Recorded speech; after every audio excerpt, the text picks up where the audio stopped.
Assalamualaikum warahmatullahi wabarakatuh. Alhamdulillahirabbil alamin. Allahumma shalli ala sayyidina Muhammad wa ala ali sayyidina Muhammad.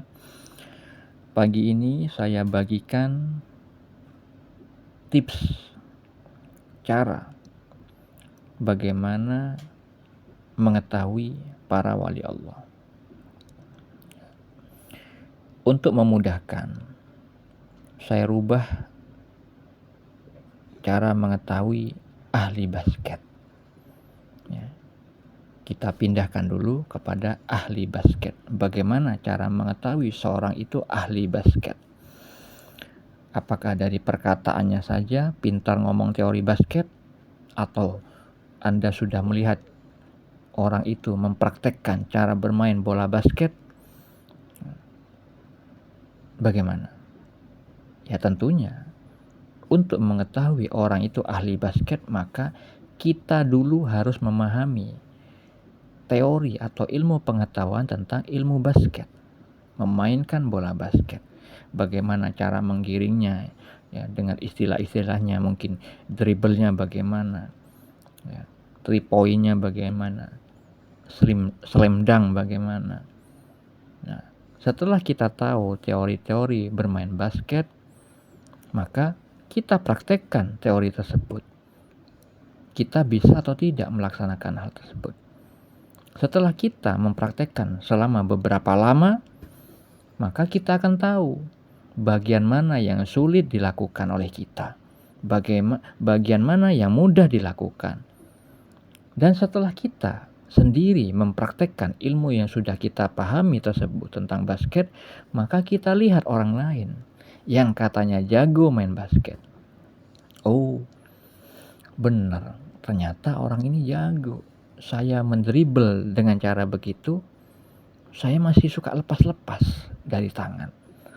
Ketika saya 3 point, saya seringkali tidak masuk ke jaring, ke basket. Basket itu kan jaring.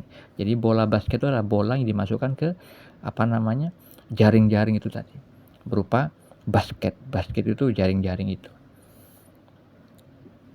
Jadi kalau misalkan kita sudah mengetahui tentang ilmu basket, sudah praktek, tahu kesulitannya bagaimana, akhirnya kita melihat orang lain ternyata ada yang lebih jago daripada kita, dan mereka ternyata disebut sebagai profesional ahli basket, maka kita jauh lebih memahami perbedaan antara orang yang baru tahu membaca ilmu tentang basket dan tahu bagaimana orang itu baru praktek bermain basket, dan yang memang ahli bermain basket.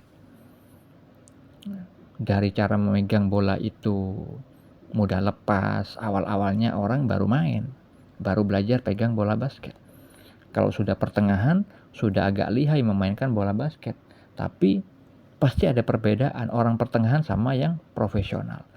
Yang sudah profesional misalkan 3 point-nya jago, ya. Terus slam dunk-nya jago. Dengan berbagai macam cara dia slam dunk. Melayang di udara, ada yang melingkar, ada langsung, dan segala macam. Nah, itu cara memahami, ya, tips bagaimana untuk mengetahui mana ahli pemain basket, mana yang pertengahan, mana yang baru mencoba bermain basket. Begitu juga tentang wali Allah. Wali Allah itu pastilah bukan orang bodoh, bukan orang yang tidak memahami ilmu syariat Allah tentang peraturan-peraturan, ya, bab hukum halal dan haram yang Allah perintahkan dan apa yang Allah larang. Mereka pasti mengetahui ilmu itu. Tidak awam, bukan orang awam. Nah, untuk sebagai korelasi hubungannya dengan contoh saya, ketika saya ingin mengetahui pemain basket yang ahli, saya harus tahu teorinya dulu tentang ilmu bermain basket. Nah, ilmu bermain basket itu adalah analogi atau gambaran ilmu syariat di dalam Islam. Ya, dari mulai bangun tidur sampai tidur lagi, kita tahu dari sabda-sabda Nabi, dari Al-Quran. Sebagaimana Nabi Muhammad SAW bersabda, kita tidak akan tersesat selamanya apabila kita berpegang teguh pada kedua itu, yaitu Kitabullah dan As-Sunnah. Lalu setelah mengetahui tentang ilmu syariat, seperti tadi, Kita praktekkan sebagaimana contoh yang tadi saya sebutkan, mencoba bermain basket sesuai teori basket yang sudah kita pahami dengan benar. Begitu juga ketika ingin mengetahui para wali Allah yang mana yang hak dari sudut pandang Allah, maka kita harus praktekkan dahulu tentang ilmu syariat yang Allah perintahkan. Kita jauhi apa yang Allah larang sampai masa-masa tertentu, ya. Hingga nanti Allah lihat kesungguhan kita dalam ketakwaan yang kita lakukan, ya. Jadi menirukan apa yang dilakukan para wali Allah. Para wali itu, ya, tidak suka nongkrong. Nongkrong yang apa? Membuang-buang uang, buang-buang waktu yang tidak berguna. Kebanyakan para wali Allah, ya, seluruh gerak diamnya bersama Allah, beribadah terus. Beribadah tidak hanya selalu sholat terus atau puasa terus, tidak. Bahkan nafasnya mereka adalah ibadah. Mengingat itu adalah karunia dari Allah. Segala pandangan dan pendengarannya selalu ingat firman-firman Allah. Makanya harus tahu ilmu syariat dulu. Lalu praktekkan di dalam berkehidupan, dalam segala lini kehidupan, dalam segala kasus kehidupan yang kita jalani. Setelah kita sekian lama mempraktekkan ketaatan tersebut, tujuannya lillahi ta'ala, maka Allah melihat ketakwaannya itu. Akhirnya keadaan ruh kita berbeda dengan orang-orang lain. Sebagaimana Sultanul Aulia Syekh Abdul Qadir Al-Jailani mengatakan, jika kamu ingin menjadi orang terbaik, makalah jadilah orang terbaik di zamanmu. Kalau di zaman ini orang suka main tiktokan untuk hura-hura, melihat joget-joget, memain medsos hanya untuk melihat postingan orang, ya, maka kita jangan melakukan itu. Ketika ada orang suka nongkrong-nongkrong gak jelas, kita jangan meniru mereka, tapi nongkronglah di majelis ilmu. Ketika ada orang yang suka memamerkan ilmunya, memamerkan ketaatannya, kita jangan meniru mereka. Pamerkannya hanya kepada Allah. Boleh dipamerkan hanya kepada Allah. Untuk kepada yang lain disembunyikan. Ketika ada orang lain kikir, banyak yang mengatakan menabung, ya, hemat itu pangkal kaya, kita jangan meniru mereka. Karena tidak ada ceritanya menabung itu kaya.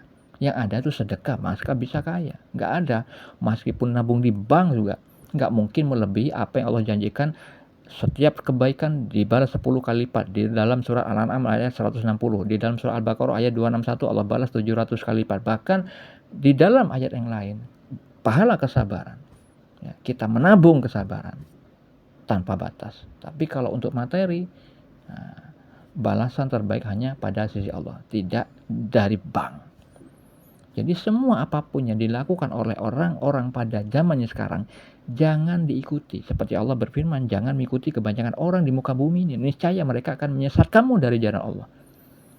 Kalau orang-orang kebanyakan tidak berhati-hati dengan lisannya, dengan matanya, dengan pendengarannya, kita harus warok meniru para wali Allah.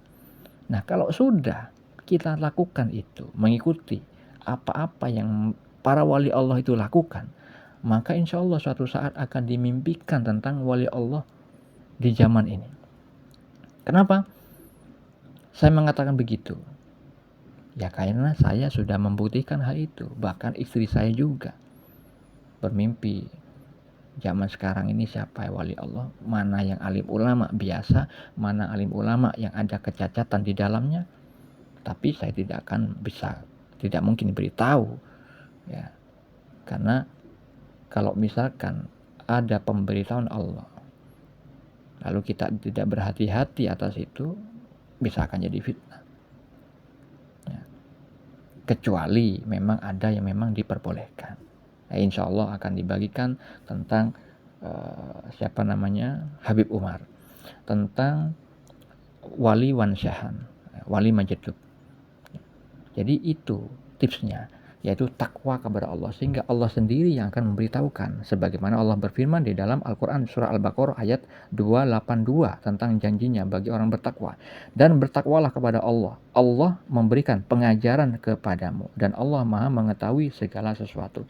Begitu juga di dalam surah Al-Ankabut ayat 69. Jadi orang-orang yang berjihad untuk mencari keridhaan kami benar-benar akan kami tunjukkan kepada mereka jalan-jalan kami. Semoga hal ini bermanfaat. Assalamualaikum warahmatullahi wabarakatuh.